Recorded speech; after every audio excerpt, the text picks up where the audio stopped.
Do you think President Putin is running out of patience, or will he continue his methodical war of attrition, no matter what Emmanuel Macron says, no matter what David Cameron threatens, no matter what Tony Blinken promises?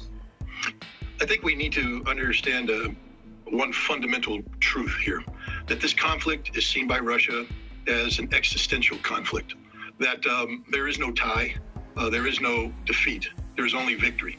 And they have put together a plan to achieve that victory, and they're on the cusp of that happening right now. As we speak, the Ukrainian army is disintegrating at the front. This is sending waves of panic through NATO, et cetera, and this is why you see Emmanuel Macron talking about the need to send French troops if the Ukrainian line collapses. Well, it's collapsing right now. David Cameron making similar statements. Russia has a plan. They have mobilized the troops. They have trained the troops. They have the military, conventional military, to achieve this objective. As I was told by a general earlier this year, major changes on the map in May and probably game over by the end of the summer. And that's the trajectory they're on. The problem is you have the West saying insane things, such as if the Ukrainian line collapses, NATO troops will intervene. This is why Vladimir Putin now has ordered the Southern Military District.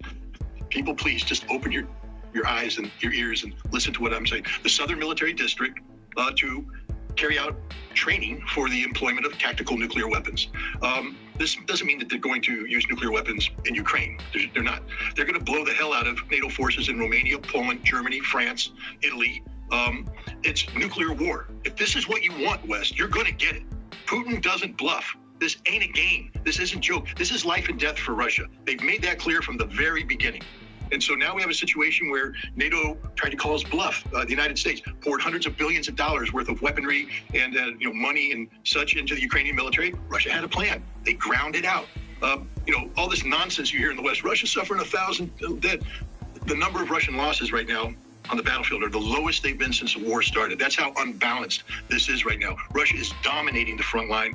They are devastating the Ukrainians. It was 800 Ukrainian dead a week ago. It was 1,000 earlier. It's up to 1,500 dead. They're just being slaughtered. They're being annihilated, and there's nothing to replace them. So they are literally collapsing. NATO's in a panic. Macron's talking about sending troops. Poland's talking about sending troops. And Russia's saying, I don't know how many times we have to tell you, if NATO troops show up on Ukrainian soil, we're going to nuke you. We're going to nuke you. Okay, we're going to take you out, not your troops in Ukraine. We're going to nuke the decision-making centers. Russia isn't bluffing. I hope the people watching right now are getting cold sweats right now, because the world's over at this point, ladies and gentlemen. Okay, it's over. It's game, set, match. It's done. Whatever plans you had for the summer, they're canceled. Whatever Christmas plans you had, forget about it. So get scared, start calling people and saying, what the hell are you doing, Tony Blinken? Biden, get on the phone to Macron and tell him to shut up and sit down. The same thing with the Poles, because this is it. Russia's getting ready to exercise the use of tactical nuclear weapons in the Southern Military District.